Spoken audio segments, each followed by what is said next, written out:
Hello, and welcome once again to the Saturday afternoon SED Talk with your host, Dr. Cedric Wood. That's me. I have something I want to present today that I hope will be helpful, but it's brand new. So I might sort of stumble through it, but I hope you'll get something out of it. And it has to do with emotional intelligence. I've presented 2 or 3 times to psychological groups on emotional intelligence, and I've did it almost 20 years ago. So I'm bringing to you a long history of studying and thinking about emotional intelligence, based, of course, on the book by Daniel Goleman, published in 1995. I hope you get a chance to read it. And if you're in a relationship, I hope you at least get a chance to read the chapter called Intimate Enemies.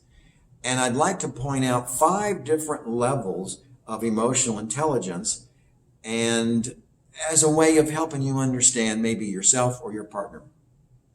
The highest level of emotional intelligence, I would say, is somebody who feels something. So they're expressing themselves, like with an iMessage. When you do this, I feel this way. They know how they feel. That's at the heart of emotional intelligence. That's the best way to be. Good for you. But then there's a little bit lower.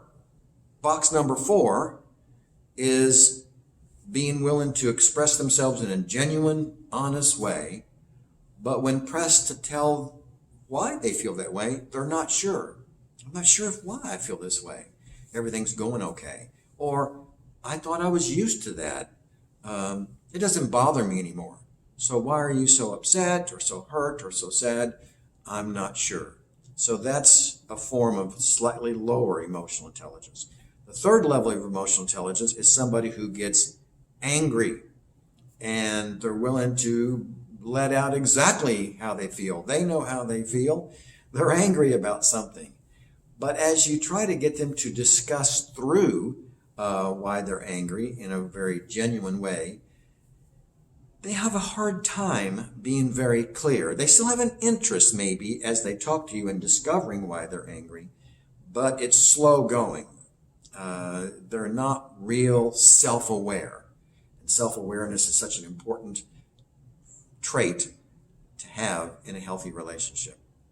Now, all the way down to box number 2 is somebody who's talking. They may be calm or they may be a little angry, but you try to understand what's making them upset, and they have a hard time being clear about it. And so not only do they not know what they feel, but as they try to interact how they got there, they don't know. But at least they have some bit of interest, of ability to talk to you about it. And the couples that come in to see me hopefully are at least at level 2, so that they can communicate clearly and get to the root of the problem and get to a place where they understand each other. Now, the worst level of emotional intelligence is the person who communicates in a way that's very confusing. There must be some kind of hidden agenda here. There must be some kind of schema or ego defense at place here. Some kind of psychodynamism going on, left over from childhood. And it usually is in the form of an if-then statement. Well, if you show up late from work, then you make me angry and you better not do it again.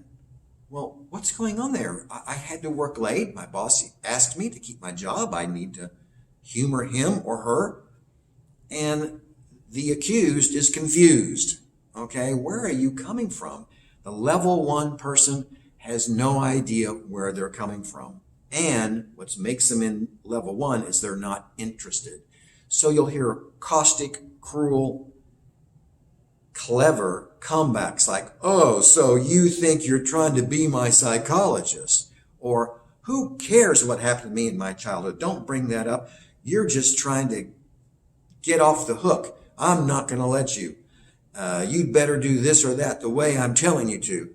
And the other poor beleaguered person is just, how do you have an adult conversation with this person when they have so little awareness of the conversation, so little self-awareness, and so little desire to become self-aware?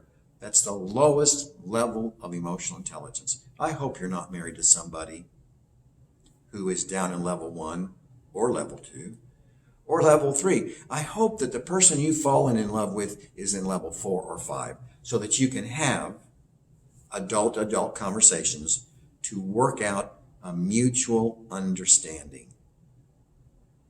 The best of luck to you in your relationships. I hope this has been helpful. I am Dr. Cedric Wood. Thank you for tuning into my Saturday afternoon SED Talk. Have a great evening.